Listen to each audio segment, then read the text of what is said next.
Good morning, everyone.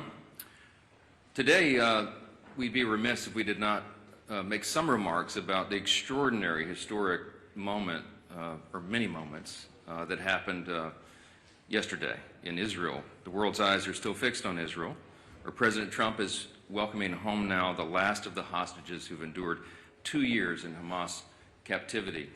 I thought it was remarkable. I saw a video last night of one of the released hostages who made the point that as soon as the election was held in November in the United States, Hamas began to treat him and his fellow hostages much better. They fed them better, they respected them more, they changed the tone of how they treated them, they no longer spit upon them, as he said in his own words. Elections have consequences. And he said or implied that the Hamas was counting on Kamala Harris to win and not President Donald J. Trump. But thankfully for the whole world, that didn't happen. And this is an historic moment. It deserves enormous credit and recognition on the world stage. It's truly, truly historic. For generations, we have aspired to peace in the Middle East, everyone around the world, and now President Trump has delivered it. I'm going to make an announcement today. It's the announcement in the U.S. that was made in the Knesset yesterday. I'm proud to tell you that together with my friend Speaker Ohana of the Israeli Knesset, the equivalent of our Congress, we're going to embark upon a project together to rally speakers and presidents of parliaments around the world so that we will jointly nominate President Donald J. Trump for next year's Nobel Peace Prize. No one has ever deserved that prize more, and that is an objective fact. As Speaker Ohana said before the Knesset yesterday, quote, "Whoever saves one life, it is though he has saved an entire world." That's what some of the rabbis there would say, some of the sages he noted would say. It's an indisputable fact that no president has undertaken the work of saving lives and pursuing peace with such determination and with such remarkable success as President Trump. And under his leadership, we are witnessing the dawn of a new golden age, not just for America, but for the entire free world. The world is changed by these actions and strong leadership. American strength is good for free people around the world, as we say always, and peace through strength is maintained. There will be more to share on this in the weeks ahead, but today marks the start of this effort that we'll embark upon together, this joint parliamentary project, and I'm honored to do it alongside our ally and my counterpart in Israel in leading that effort. Welcome to day 14 of the Democrat government shutdown. It's 2 weeks of Democrats in Congress inflicting untold pain on the American people for nothing other than pure politics, as we've explained at this podium every day of the shutdown. Today, Senate Democrats will have their 8th chance to end this mess by passing our clean, nonpartisan continuing resolution, the government funding bill that would end all of this immediately. Over 3 weeks ago, the House passed that bill, and you all know the details of it. It is completely clean. There are no policy changes, no partisan riders, no gimmicks or tricks at all. All it does is keep the lights on at the current funding levels for a few extra weeks while we complete the normal appropriations process. Now compare that to the Democrats' counterproposal. They're demanding $1.5 trillion in new spending paid for by American taxpayers. And I want you to be specific. I want us to be specific. I want you to know what that counterproposal includes, because we've not yet gone into all the details of it, because it's large and very absurd. But here's some of the highlights of this. It would reverse common sense reforms that Republicans made in the Working Families Tax Cut that keep illegal aliens off taxpayer-funded health care. This is a fact. Page 57, section 2141 of their counterproposal, as we've been posting everywhere. And it would, they would add the illegal aliens, non-citizens, back to taxpayer-funded benefits. It would cost taxpayers nearly $200 billion. They would also remove a very reasonable and modest work requirement that we put on able-bodied young men with no dependents. As we've said, they should not be riding the wagon and taking Medicaid. That is intended for vulnerable populations, the elderly, disabled, and young pregnant women, for example, and not young able-bodied men without dependents who are playing video games. We put that into the law because it's common sense. Their counterproposal would reverse that, so taxpayers would be funding them again. They would make in their counterproposal permanent COVID-era Obamacare subsidies without any income caps or any other reforms at all. They would make that permanent. That would cost taxpayers an estimated $358 billion. They would take away the $50 billion that we put into the law to support rural hospitals. They would remove that. And they would send $500 million to liberal news outlets by refunding the Corporation for Public Broadcasting. It would also restore up to $5 billion of American taxpayer funds for wasteful spending for international projects. Here's a couple of examples. This is in their legislation, their counterproposal on the CR to keep the lights open. This is what they want to do. They want to spend $24.6 million of your hard-earned dollars as a taxpayer for climate resilience in Honduras. They want to spend $13.4 million for civic engagement in Zimbabwe. They want to send $3.9 million for LGBTQI+ democracy grants in the Western Balkans. They want to spend $2.9 million of your dollars for desert locust risk reduction in the Horn of Africa. And $2 million for, quote, organizing for feminist democratic principles in Africa. We are not doing that. These are unserious proposals from unserious people, and they are playing games while real Americans are being harmed adversely by the shutdown. Yesterday, I read you an excerpt from President Obama's speech during the 2013 shutdown when he advocated for a clean CR to reopen the government and resume negotiations. It sounded very familiar. Democrats cheered him on back then, including Chuck Schumer. He himself said some Republicans' refusal to support a clean CR back then was, quote, the politics of idiocy. Take him at his word. So yesterday we decided to do a little count of the number of times that Chuck Schumer has supported continuing resolutions just since he became the leader of the Democrats in the Senate in 2017. That number came out to 29 out of 30 continuing resolutions. That's how many times he wholeheartedly, enthusiastically supported CRs enacted into law. That's a 97% support rate. What's changed? Well, this time his job is on the line. And we've explained this very clearly because everybody can see the obvious political motivation here behind his decision to shut the government down right now. He helped us avert a shutdown in March by doing the right thing and supporting virtually the identically same continuing CR that we're offering today. And his radical base went crazy, and they haven't forgiven him for it. That's why Chuck Schumer is opposed to it today. That's what changed. It's very obvious. This government shutdown is plainly and simply an exercise in image rehabilitation. This is an attempt at image rehabilitation for Chuck Schumer. So selfishly, completely about himself, he is shutting the government down to hurt other people. He needs to show a fight against President Trump so he can keep his left base happy through the next election cycle. How do we know that? Well, his record shows the obvious truth about it. Again, look at the numbers. Chuck Schumer supported CRs to help avert a government shutdown 29 out of 30 times as leader of his party.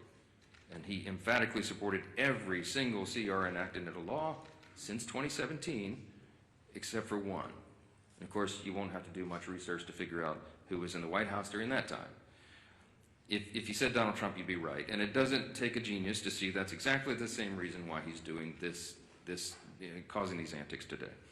So what you'll also notice about the CRs is that they become routine. It's the routine thing to do around here. It's Washington's bad habit.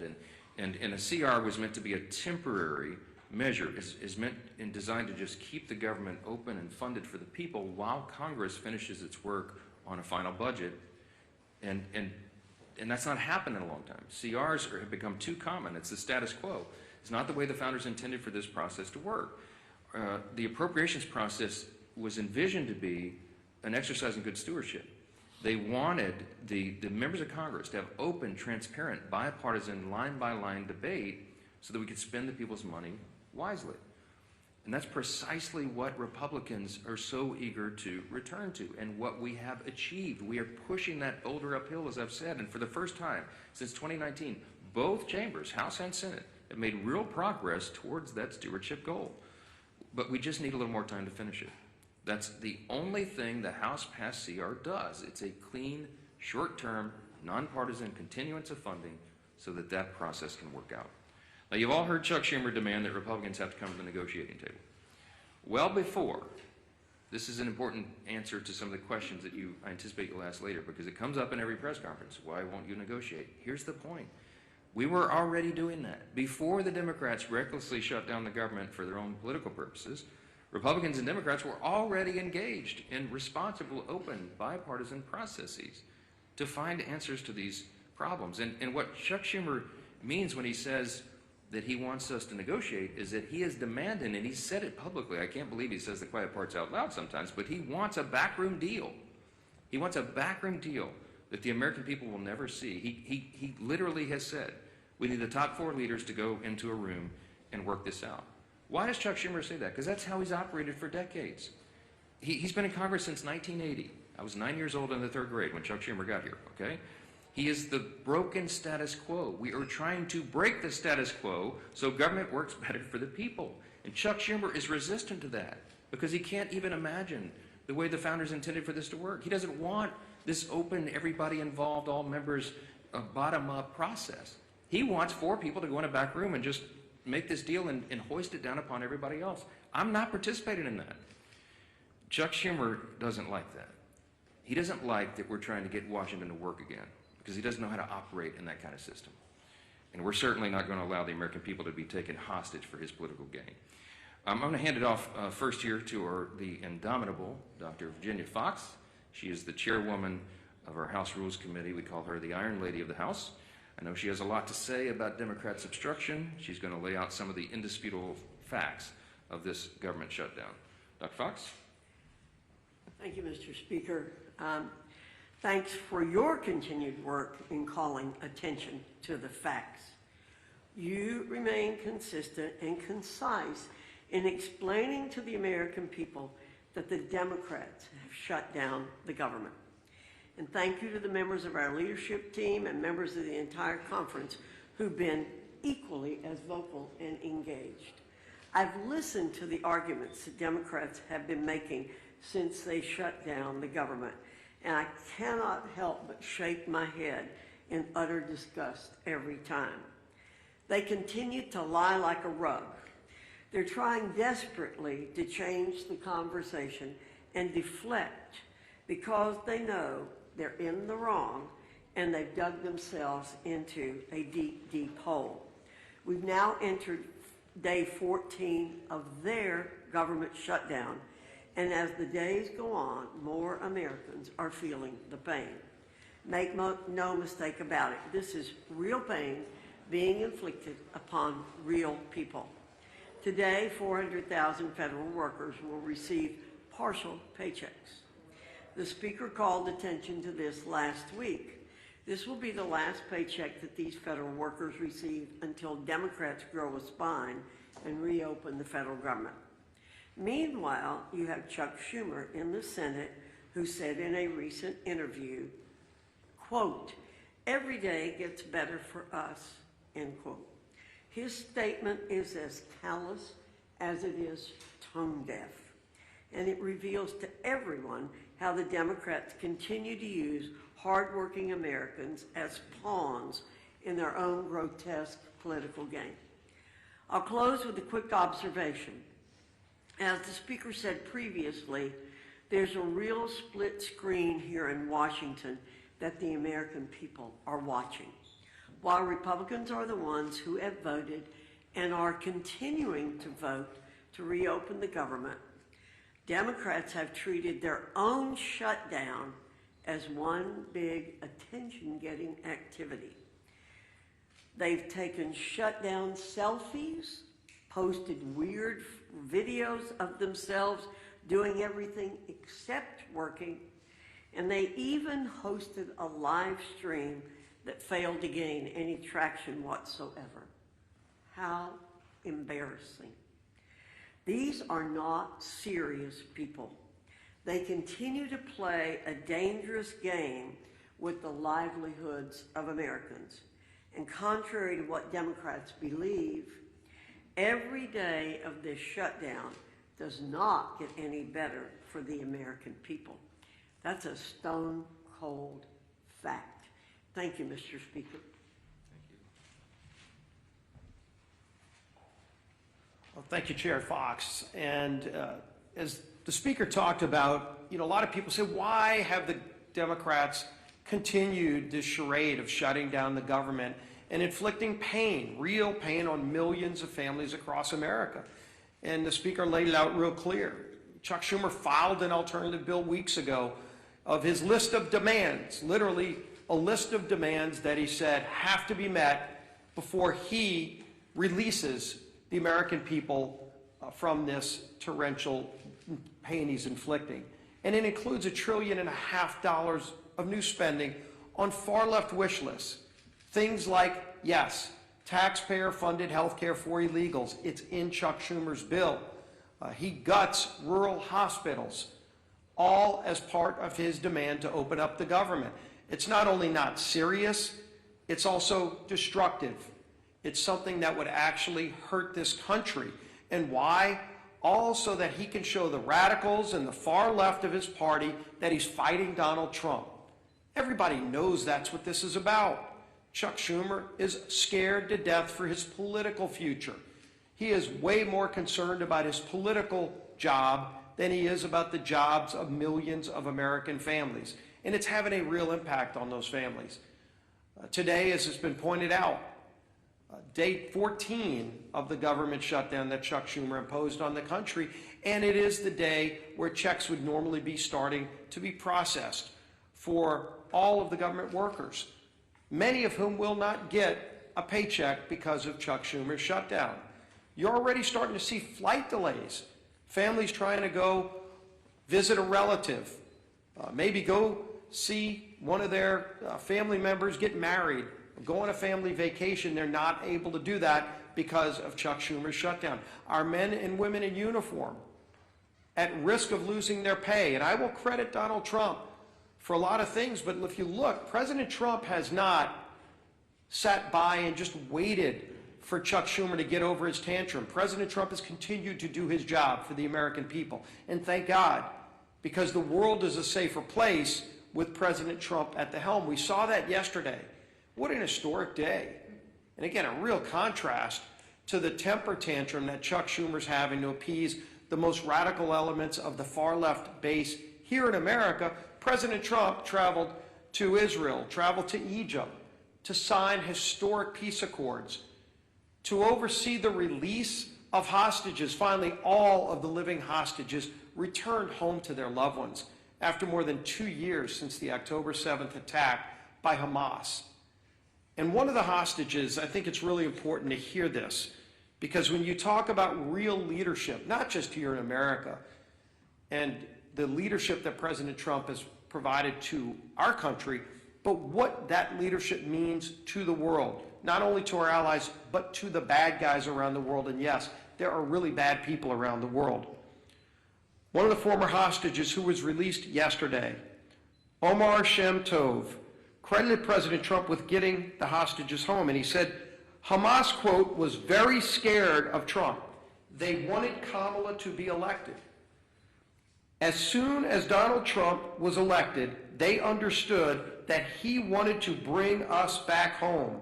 So immediately, the way they treated me changed. That was a direct quote from one of the hostages who was released yesterday.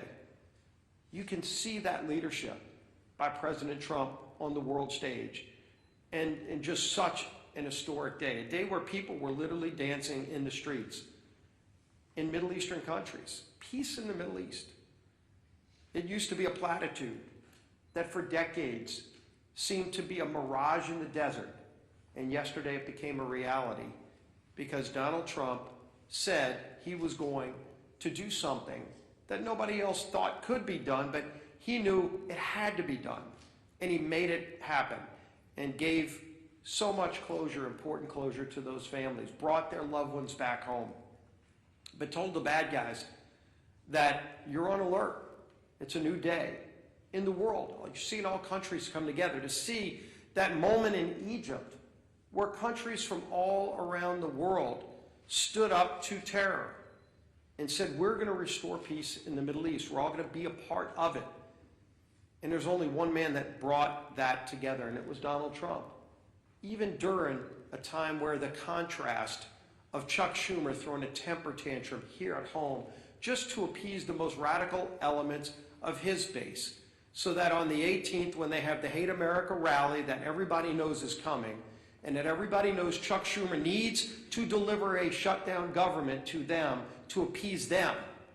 Well, how about you think about us? How about you think about those families who are struggling today because of Chuck Schumer's shutdown?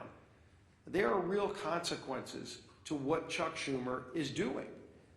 Regardless of who he thinks he's appeasing, he is hurting so many people, millions and millions of people.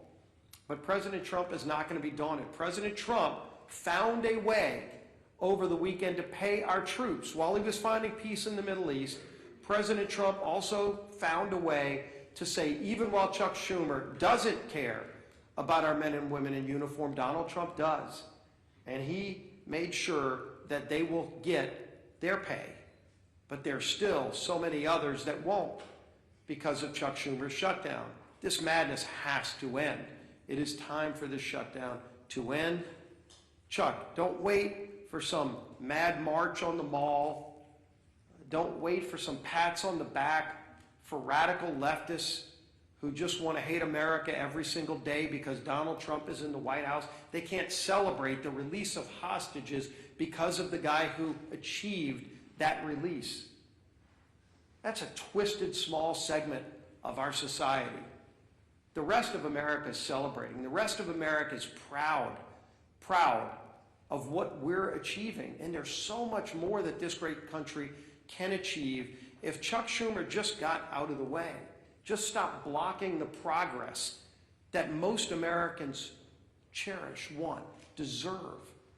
Our country deserves a whole lot better than what we're getting from the failed leadership. And as Speaker Johnson said, maybe it's because Chuck Schumer's been around too long and wants to hold on to the old way of doing things, the failed way of doing things, that he won't let it go. He won't allow a new, more transparent process for running the United States government. That you're seeing this leadership team, this president, delivering every single day. Chuck Schumer wants to hold on to the past, but the future is calling, and we're going to deliver. With that, let's bring up our whip.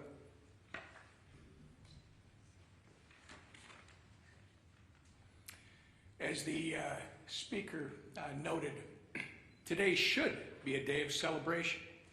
President Trump achieved a historic peace deal in the Middle East. The last living hostages held in captivity by Hamas have been returned with their families, reunited with their families. Yet, we're all here today marking day 14 of the Democrat shutdown. And to make matters even worse, if the Democrats had things their way, this would also mark the first week that our troops would not receive their paychecks. But thanks to the leadership of our Commander-in-Chief, President Trump, members of the military and their families will not be used as pawns in Chuck Schumer's shutdown game. Come tomorrow, our troops will get paid. But the consequences of the Democrat shutdown are real. And unfortunately, they're only just getting started. OMB has already been forced to lay off its first round of federal workers. It doesn't have to be this way. Chuck Schumer, if you open the government today, this would end. If the Democrat shutdown continues, though, more Americans won't see a paycheck at the end of this month. Benefits like SNAP will be put at risk. Airports will be flooded with flight cancellations and delays amid the busiest time to travel all year. And the list goes on and on. Why?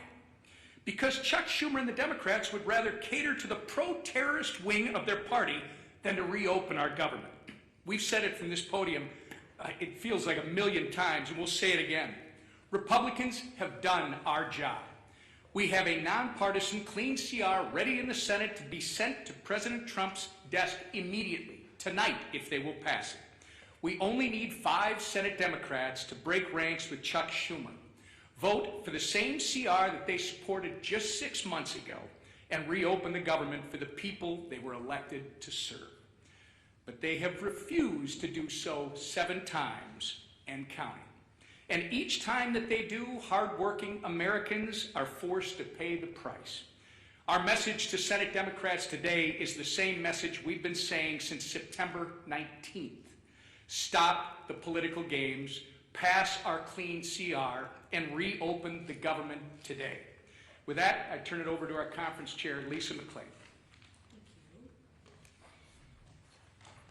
Well, good morning, everybody. Thank you for being here. And like my leadership team behind me said, it is a glorious day.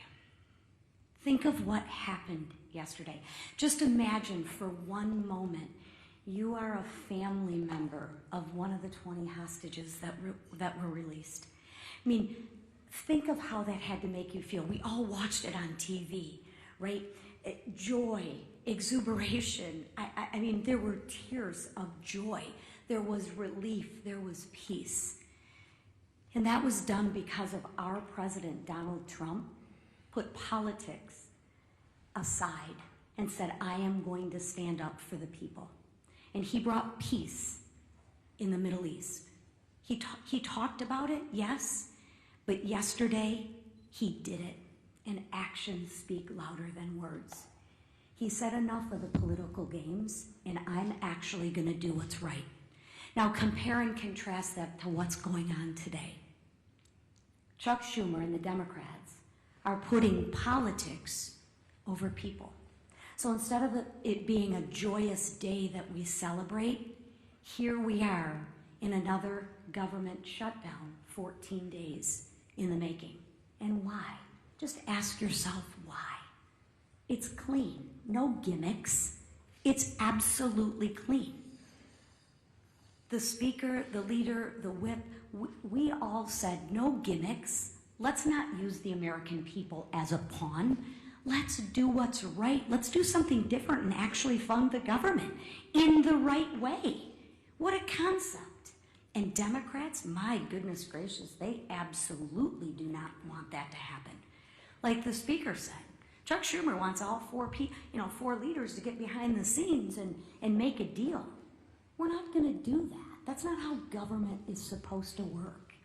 And I know I sound like a broken record, but the way to end this shutdown is really, really simple. Pass the bipartisan clean funding bill that the House approved weeks ago. The Republicans voted to keep the government open. Call your Democratic senators. They're voting to keep it shut, not us. So when you ask what negotiation, there's nothing to negotiate. We already passed, we said yes, right? Democrats won't do it. They'd rather please their radical base than put America first. Listen, I'm grateful to President Trump for finding a way to keep milk flowing to moms and babies through the WIC and paychecks going to our troops. Yes, I'm happy, but that's not going to last forever. Right? So there again, he's even putting people over politics. I mean, come on. But let's be clear. These emergency measures can't fully fix the Democrats' damage. He can try, but at some point in time, they're going to end. Sadly, as Americans suffer, Democrats, what do? They celebrate. As workers worry about their paycheck, Bernie Sanders worries about his leverage. As TSA agents and air traffic controllers show up without pay, Democrats brag they won't budge until planes fall out of the sky. Really? Really? Seriously, that's the Democrats' motto. I'm not budging till planes fall out of the sky. I'm going to teach you women, you women and children and everybody a lesson. Really? Really? As Chuck Schumer says, it's getting better every day. For who, Chuck? Better for who? For the radicals cheering on the chaos? That's who. The radicals. The leaders openly admit it. Listen, the head of the insane indivisible literally said, and I quote, "Millions will be out cheering you on, or they'll be calling for new leadership." Really? I thought they were supposed to lead for the American people. Democrats, I ask you to stop listening to people who are cheering on this mayhem. Just stop all the political games and pass the House bill. Free the American people from being held hostage by your radical base. Thank you, Madam Chair. Yeah, Manu. You've been doing this every single day, coming up here trying to pressure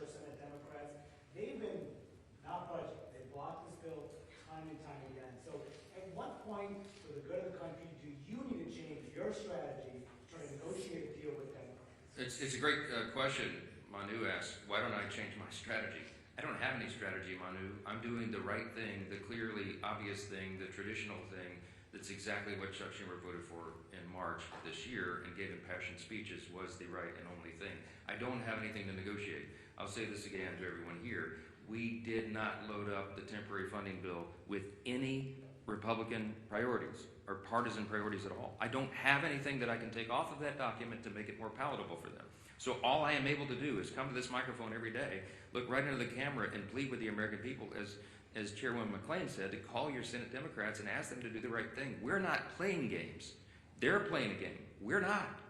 The strategy is to do the right and obvious thing and keep the government moving for the people. Why not move closer to their position? Their position is this, Manu. Their position is they want to spend $1.5 trillion in your tax dollars to fund nonsense overseas. They want to give $200 billion to illegal aliens. We are not going to do that.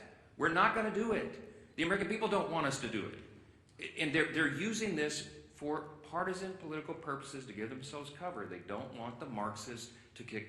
Chuck Schumer doesn't want to get a Marxist candidate challenge, AOC or someone else. Mamdani is probably going to be sadly, shockingly, the mayor of New York City. Marxism is on the rise.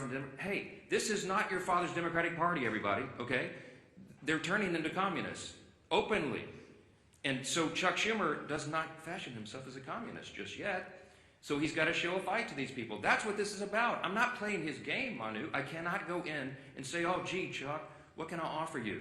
You know what? Maybe we'll just send $10 billion overseas to LGBTQ plus, initiatives in, the Horn of Africa or Malaysia or wherever you want to do that. No, we're not wasting taxpayers' dollars. Chad. Mr. Speaker, good morning. Thank you. You said last week that you would swear in Adelita Grijalva whenever she wants. She's written a letter to your office. You've not sworn her in. Yeah. I understand about pro forma sessions. Yes. Doesn't your resistance to not swear her in add fuel to the fire that this is about the Epstein files? No. Let's talk about Grijalva and Epstein. Okay. Once more for everybody. Everybody in Congress, I think, is for maximum transparency of the Epstein files. That is underway right now. Let me point out before I go forward further, all of the files were in the possession of the Biden-Harris Department of Justice for 4 years. Every single thing that we're talking about right now was in their sole possession. They could have released it. They could have done anything. Ro Khanna, all the Democrats who are jumping up and down making noise about this, didn't say a peep about it for 4 years. I don't know why, but this is another partisan manufactured thing. Is it a serious problem? Yes. I've sat with the victims. Some of the ladies who bravely have come forward and talked about the horrors that they sustained because of traffickers on Epstein Island and all the things he was involved in. Everybody involved in that should have the full weight of justice descend upon their head. And we're all for that. We want every single person who had anything to do with that to be exposed. But there's as many as 1,000 victims estimated. That's what the victims say. There may be 1,000 women who were made to suffer these unspeakable harms because of this. Many of them were underage at the time. They have not all chosen to come forward like some of these other brave women have for obvious reasons. And we have to make sure that when the files are released, their names are redacted so they don't suffer further harm. We have a duty and a responsibility. You can't just wave a wand and just, open the floodgates. You have to make sure that the victims don't suffer additional harms. That's all we've said. Let's make sure it's done the right way. That's underway, by the way. The House Oversight Committee asked the Democrats and Republicans on that committee who are working on that vigorously. As I said, some of the biggest, bulldogs in Congress are on that committee, and they're all joined together in a bipartisan fashion, digging through and releasing documents. 34,000 documents so far, and more on the way. In fact, as I noted a couple of days ago, the attorneys for the House Oversight Committee during the shutdown are still doing work. They were in New York City combing through the Epstein estate files. By the way, that was never even mentioned or anticipated in the discharge petition, for those of you who are following all the details of this. So more is coming out. We're for all of it coming out as soon as possible. The only thing we want to make sure of is that the innocent victims are protected, and I think we have a responsibility to do that. With regard to Grijalva, our dear friend from Louisiana, Julia Letba, won a special election back in 2021. It was in March, as I remember. Speaker Pelosi took 25 days to administer the oath of office to her. Now, no Democrats, jumped up and down and screamed about that, nor do I recall any Republicans, because everybody understood This is the process of the House. You do it as soon as you're able to do it. Ms. Grijalva won her election, and credit to her. She's going to fill her father's seat. I congratulate her. We're happy for her to serve. I'm going to be happy to administer the oath to her as I am to every member who wins a dual, who is duly elected to this body. It's a great honor. But she won her election after the House was out of session. So we've not had a full session. She deserves to have all the pomp and circumstance that everybody else does. She deserves to have a full House of members and go down and do the speech and have her family and friends in the balcony. That hasn't been scheduled because we haven't had that session yet. As soon as Chuck Schumer opens the government, as soon as Mark Kelly and Senator Gallegos, the two senators from Arizona, Ms. Grijalva's state, will go and join with 3 others and open the government, we're happy. We'll have that as soon as we get back to business. But we have to get back to business. They have to open the government. I don't know how else I can answer that question. Yes, sir. Ahead of some of the planned protest activity this weekend, and in light of some of the images we've seen out of Chicago of federal agents shooting faith leaders with pepper balls and arresting journalists, where's the limit for you on what's acceptable conduct for federal law enforcement, and when is it incumbent on Congress to step up and demand oversight? To demand oversight on federal law enforcement? Well, I've not seen them cross the line yet, and that we have committees that are jurisdiction who have that responsibility, but it's not risen to that level. What I've seen is the abuse of law enforcement by radical leftist activists. Most recently, the most threatening thing I've seen yet was the naked bicyclers in Portland who were protesting ICE down there. I mean, it's getting really ugly. They have attacked, physically assaulted officers. People have been arrested. Okay, this is serious business, and ICE and the valiant, brave, patriotic Americans who step up to serve in these dangerous law enforcement positions deserve our respect and our support. And any elected member of this body should be vocally supporting law enforcement. You're supposed to be on the side of the good, not the crazy radicals. I was a First Amendment lawyer. I understand. I was a religious liberty defense lawyer. I understand free speech. We vigorously protect the right to free speech, but you cannot assault law enforcement officers. And there is a line that has to be maintained. It's not risen to the level of Congress yet, but we're watching that closely. And the Republican Party stands for law enforcement. That's what we're going to be. Yes, sir. Yes, sir. What would you say to those who question the legality of the administration repurposing some of those funds to pay military members? Look, my understanding of this is they have every right to move the funds around duly appropriated dollars from Congress to the Department of Defense. There were some R&D accounts that had not been spent, and that's my understanding is that's the money that's being used to pay the troops right now. If the Democrats want to go to court and challenge troops being paid, bring it, okay? I'm grateful for a commander-in-chief who understands the priorities of the country, the necessity of national defense, and the urgency that we all feel and have voted for 8 times. Republicans have voted in Congress 8 times now between House and Senate to fund the troops and pay federal workers in all these essential jobs and agencies because we understand the necessity of that. Meanwhile, the Democrats voted 8 times to block their paychecks. I'm grateful we have a president who is willing to step up and do the right thing. Thank you all so much.